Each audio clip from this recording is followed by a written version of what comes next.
with a scimitar a few years ago, so we're not totally immune from that sort of thing. Dr. Jacobs, as I may have indicated earlier, is on the board of Proving Innocence, and being younger than most other board members, connects Proving Innocence to the world through social media. With that, let me turn the floor over to Dr. Konvisser.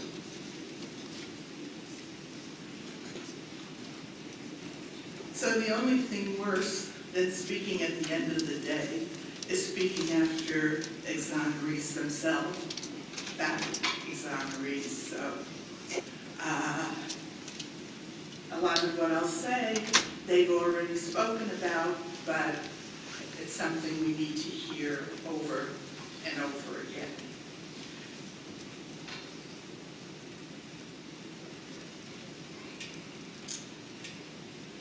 So you've heard from the four exonerees what it's like to have been suddenly wrongfully arrested and convicted when you are an innocent person. Each of them is a real-life exemplar that it could and does happen to anyone. Daryl said it repeatedly. It could happen to anyone.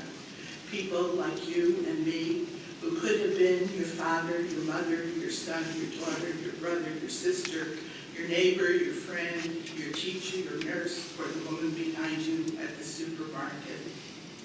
Imagine it could have even happened to you. And the real killers are still out there killing while the innocent people are locked up.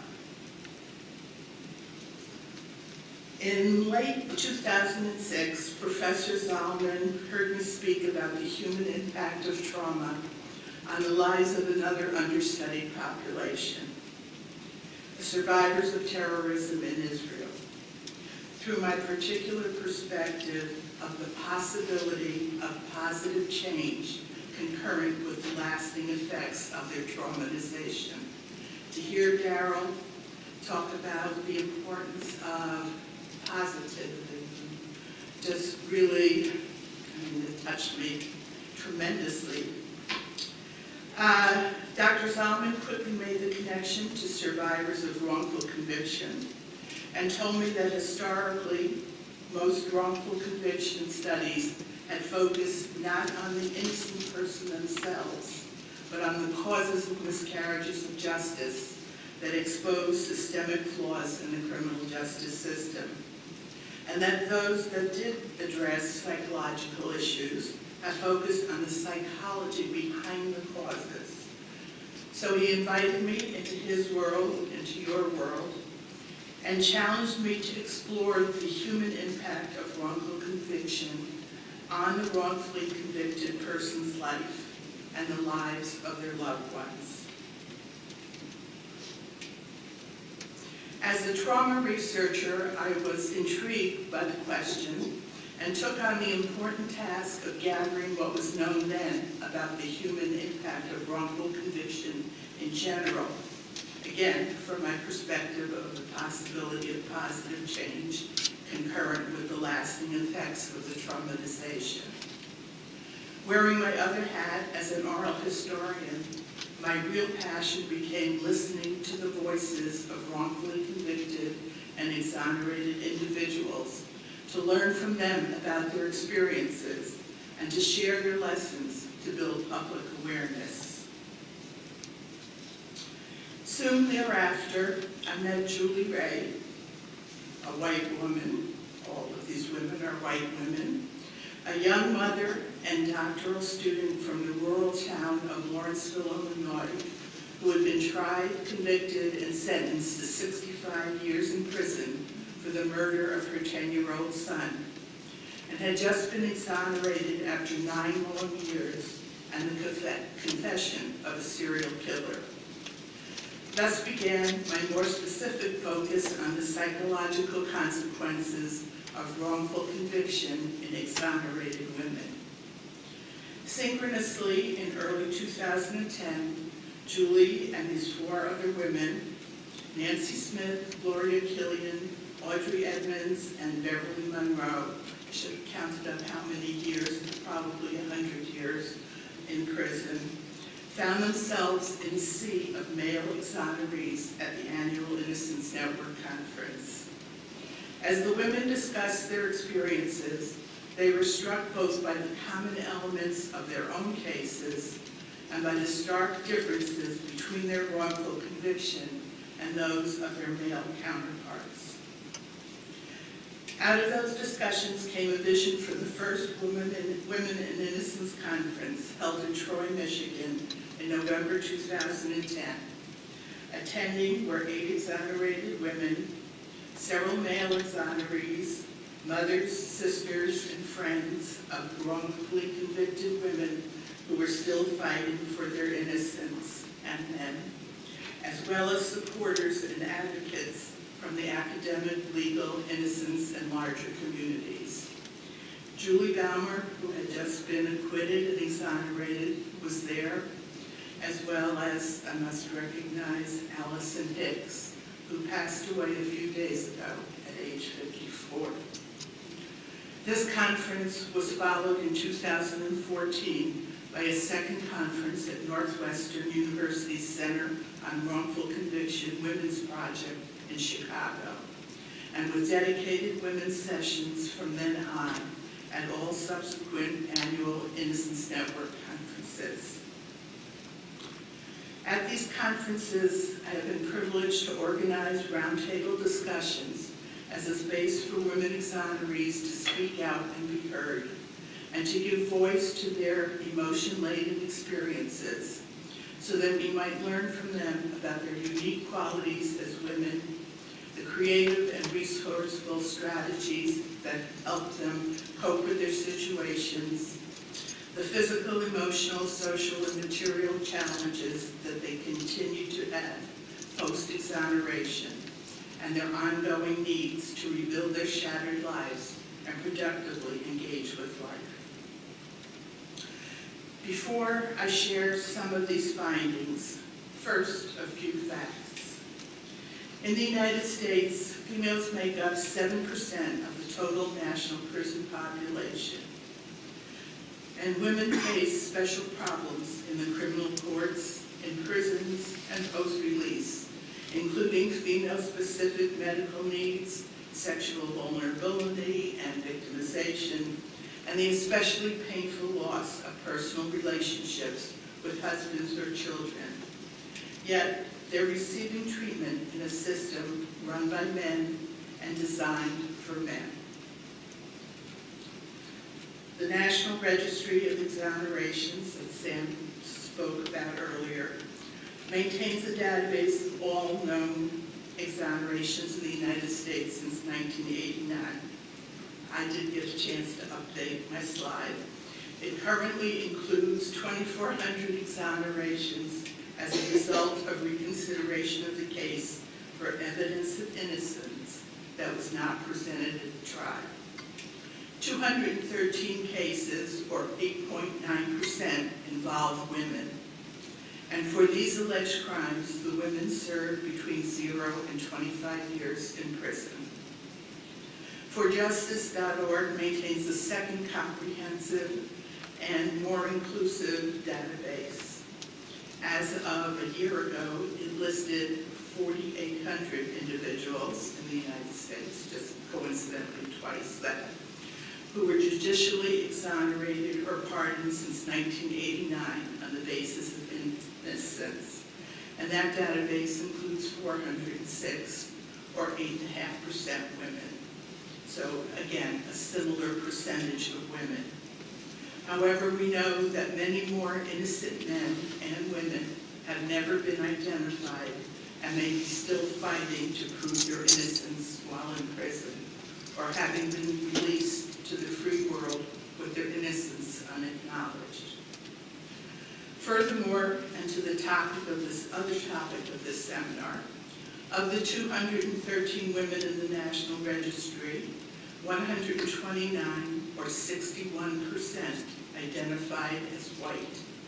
25% is Black, 12% is Hispanic, and 2% is others. And a similar percentage can be seen in the other database. But what's important about this slide is that the percentage of white women who are wrongfully convicted is almost twice as high as for white men, which is 33%. But these are not the only gender-related differences. For the wrongfully convicted in the United States since 1989, murder charges are the #1 most common sentences for both men and women. However, while DNA-related charges of rape, attempted rape, and sexual assault are the second most prevalent sentences for men, over 50% of female exonerees were convicted of physically harming a family member, loved ones, or a child in their care. And in 63% of female exoneree cases, no crime had occurred at all, often cases involving mass hysteria or junk science, and 3 times the rate for men. For instance, a natural or accidental death might be mistaken for shaken baby, as in Julie Baumer's case, or arson, and these wrongly accused women have to deal with the deep personal loss following the tragic deaths of loved ones, along with the criminal charges. At one time, shaken baby syndrome, SBS, now called abusive head trauma, was a medical diagnosis of murder based solely on the presence of a diagnostic triad: retinal bleeding, bleeding of the protective layer of the brain, and brain swelling. The last person with the child, most often a woman, was assumed to have caused the infant's death by shaking and was found guilty. Since then, new scientific research has cast doubt on the forensic significance of this triad, thereby undermining the foundations of thousands of SBS convictions. Likewise, many rulings of arson are not arson at all, and in fact, many presented as scientific evidence have been scientifically disproved.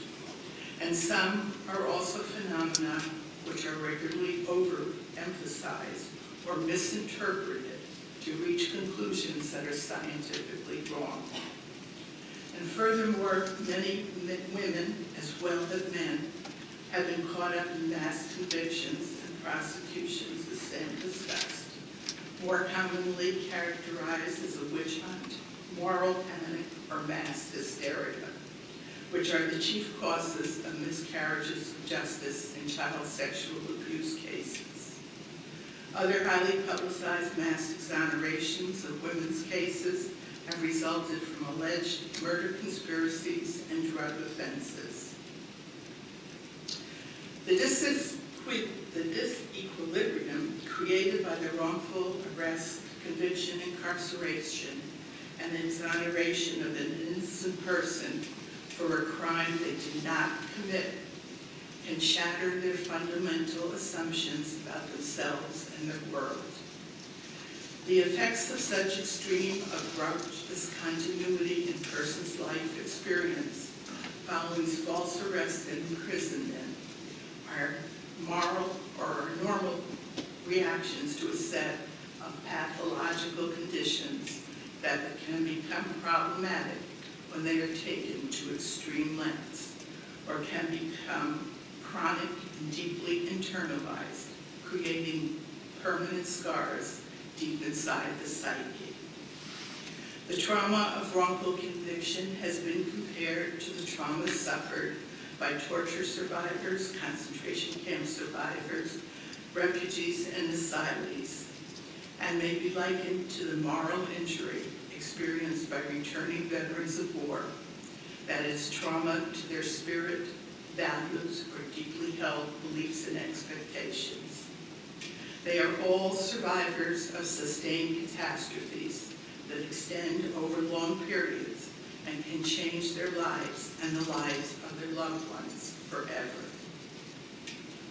While all prisoners, the rightfully and wrongfully convicted, suffer from the pains of imprisonment and its negative psychological consequences, the wrongfully convicted have a more difficult time making sense of their experience and the unjust nature of their incarceration. They have no opportunity to try to put that experience in some coherent framework because there is none, and there is no redemptive value to their experience. While wrongfully convicted men and women share similar experiences, wrongfully convicted women face further indignities. Not only does the absence of DNA evidence in women's cases make convictions harder to fight, but when women traditionally viewed as nurturers and protectors are accused of murdering or sexually abusing children, they are particularly reviled and stigmatized by society, as well as by prosecutors, police, judges, jurors, witnesses, and the media. While under investigation, they also are coping with deep personal losses, rendering them especially vulnerable to high-pressure interrogation tactics and character assassination, rather than evidence or facts that sometimes lead to false confessions or seemingly inculpatory statements. In addition, there are differences in how men and women process their experiences and women's needs for building relationships, speaking out, and being heard by other women who have been there and understand and can validate their feelings, the nurturers in us. So what are some of the lessons that I've learned from these conference panels and discussions with people who have been exonerated, and from my interviews, in-depth interviews with 21 innocent women like most of you and me? Although they have been wrongfully arrested, convicted, and incarcerated, and finally exonerated, as concentration camp survivor and psychiatrist Viktor Frankl taught us, each one of these women demonstrates that she has the power to make meaningful decisions and to choose how she will live her life, no matter the situation.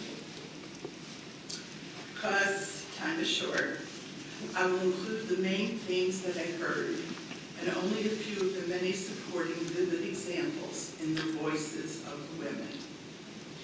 So, if you're not already asleep, sit back, listen to their voices, and imagine that it could have been you or me. Most of the women led normal lives before there were arrests, prosecution, and conviction, and many had strong, supportive families. They were pretty naive on how the world worked. What they knew about the criminal justice system was what they imagined from television shows, movies, and novels. Having no idea of what happened or what to expect, and having nothing to hide, the women were more than willing to cooperate to get things cleared up, still trusting the system to do right things by them. You go into the mindset of you are helping, and whatever they need, whatever they have to talk to you about, you're going to go do. You believe that you're doing the right thing. You don't realize that they are trying to take everything you said and use it against you and put it in their own story. They certainly did not expect to be found guilty, nor did they have time to get their affairs in order before going to prison. I lived alone. I had a dog and 2 cats, so I didn't have anyone to close up my affairs, and when that guilty verdict came in, I gave my father my purse, which had my car keys and my house keys in it. I told him to sell everything in the apartment if it doesn't have any sentimental value. If I'm able to replace it, get rid of it. So he got rid of everything for me. And he was able to pay off the attorney with the proceeds that we got from selling all my stuff. So I wasn't going to have to worry about being in any debt in that capacity. They described their feelings as shock, horror, demeaning, and terrible, as they were vilified by the police, the prosecution, the courts, and sometimes their own defense attorneys. In addition, they compared their experiences to terror, mental torture, like being a prisoner of war, and most of all, surreal, like being hit over the head by the 2x4. For these women, prison was a culture shock, a weird new world with its own rules and language, strip searching, being locked in, locked down, and segregated, having their eyeglasses and contact lenses taken away, having to sign up for showers and phone calls, using the toilet in the open with no privacy, all designed to destroy their self-esteem and sense of who they are, and leaving them feeling humiliated, powerless, and helpless, starting on day one. While thoughts of suicide may have been entertained, the will to live, prove their innocence, and return to their families prevailed. Many describe their suffering from symptoms of post-traumatic stress disorder or post-incarceration syndrome, as well as experiencing depression and anxiety disorders, both during their imprisonment and ongoing after their release. For women who were sentenced for cases in which children were harmed or murdered, many had to deal with deep personal loss following the tragic losses of loved ones, along with criminal charges. Others were convicted of murdering their husbands or partners, and even though they were innocent, felt guilty or a sense of blame for not being there. In many cases, the women had to deal with the lifelong impact on their family members, as well as changes in their relationships with husbands and surviving children, and trying to maintain those relationships, like raising their children through plexiglass. And they may face difficulties maintaining marriages and reuniting with children who also suffered the imprisonment. My kids grew up in foster care, and they were kind of indoctrinated in the idea that I had actually committed this crime. There was certainly plenty of local press coverage and stuff swirling around. Once released and or exonerated, the women often struggled with dating and sexual relations. If I went out with a guy, where had I been? What would I say? That would scare anybody, I think. Who would want to be involved with that? Like other survivors of life-threatening trauma, these wrongfully convicted women rely on multiple coping strategies that shift over time and place, using a variety of techniques to make sense of what happened to them, like taking it one day at a time. When asked to describe their personal strengths, what was the main thing that got them through their ordeal and helped them cope, many went back to how they were raised and to their core beliefs and values, especially their deep faith in God and their enduring love for their children, other family members, and friends.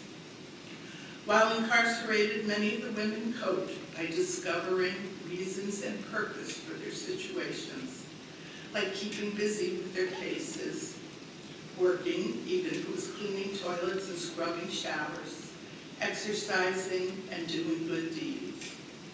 Some became jailhouse lawyers, providing legal services to themselves and other prisoners, and others became teachers, sharing their education and skills so that others can learn and grow. A few of the others used their wrongful convictions as an opportunity to reflect, transform, and grow, in spite of earlier negative life experiences.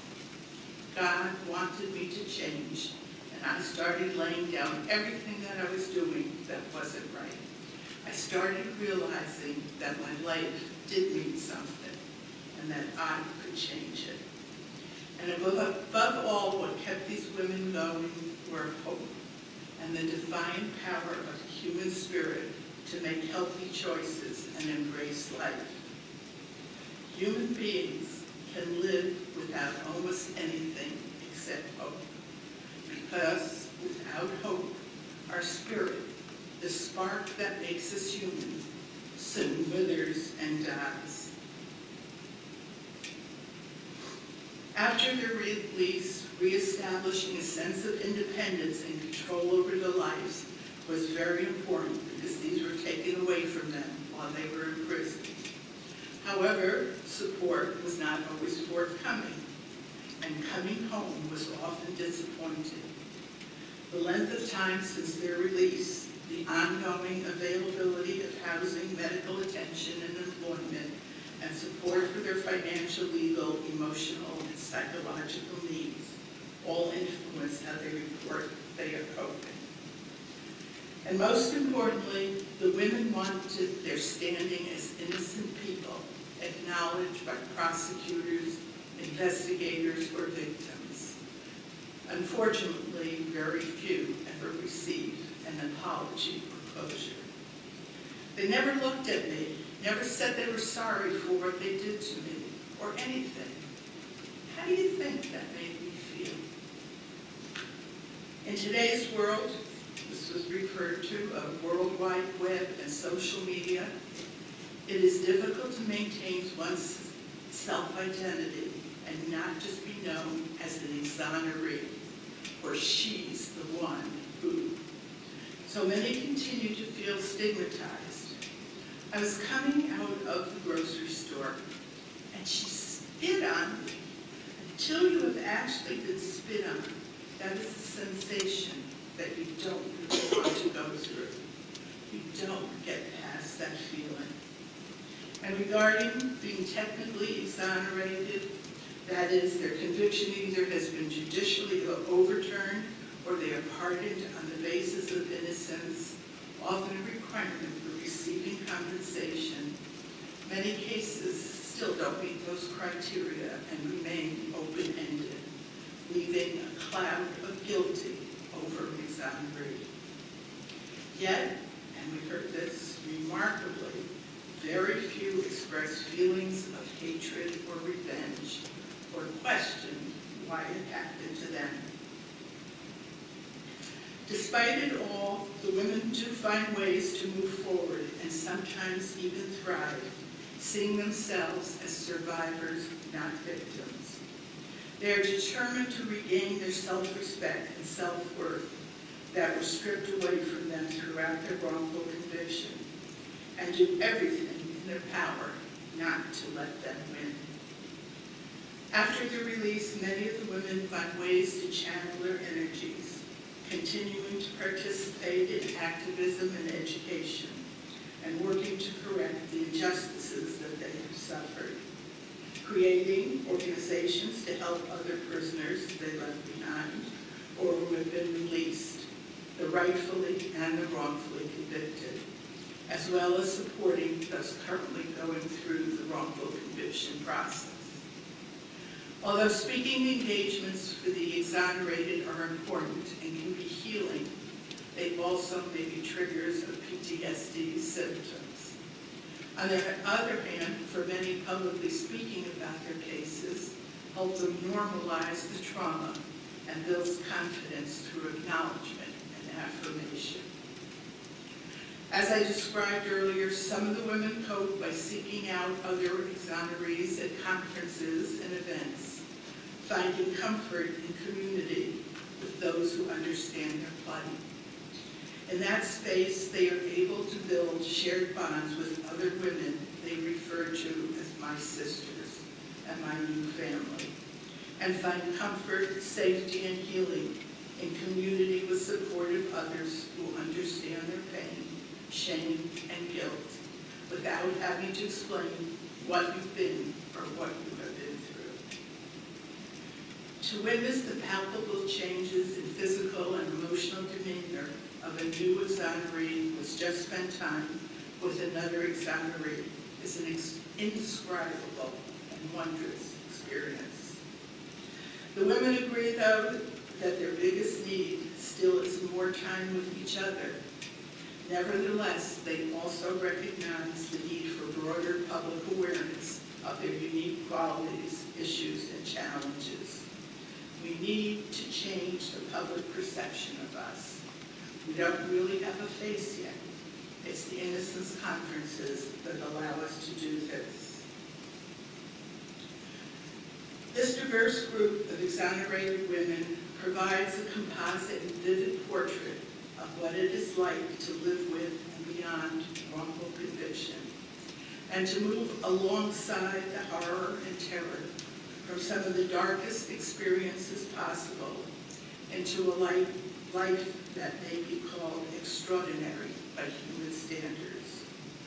While each experience is unique, by bringing forth and understanding some of the common qualities and sources of strength that help people cope with the tragedy and uncertainty and survive the long-term impacts of extreme prolonged trauma, we provide valuable insights and evidence for the traumatized individuals themselves, for their families, friends, and communities supporting their recovery. In closing, here are a few of the valuable messages that the women want to share with other wrongfully convicted individuals, their advocates, and society, and the many more innocent women and men who are still fighting to prove their innocence. We've got to do better. There are too many people being exonerated, which means there are way too many people being convicted and going away for something they didn't do. We need to advocate for studying the causes and how to fix them and prevent them, for accountability instead of wholesale immunity, and for compensation for the cost not only to the innocent for loss of life, liberty, and attenuated costs, but also to the public for misuse of funds by officials. Furthermore, the main message that so many of the women and so many of the men want us to remember is that what happened to me can happen to anybody. Can you imagine in your wildest nightmares how it would feel if it happened to you?